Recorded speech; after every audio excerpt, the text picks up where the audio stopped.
মানবদেহের বৃদ্ধির জন্য কোনটি প্রয়োজন? আমিষ, শর্করা, স্নেহ পদার্থ, ভিটামিন। সঠিক উত্তর আমিষ। কোন খাদ্যে প্রোটিন বেশি থাকে?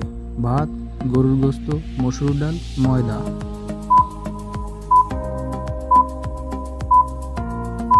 সঠিক উত্তরটি হবে মসুর ডাল। মানবদেহে শতকরা কত ভাগ খনিজ লবণ থাকে? 3%, 4%, 5%, 7%।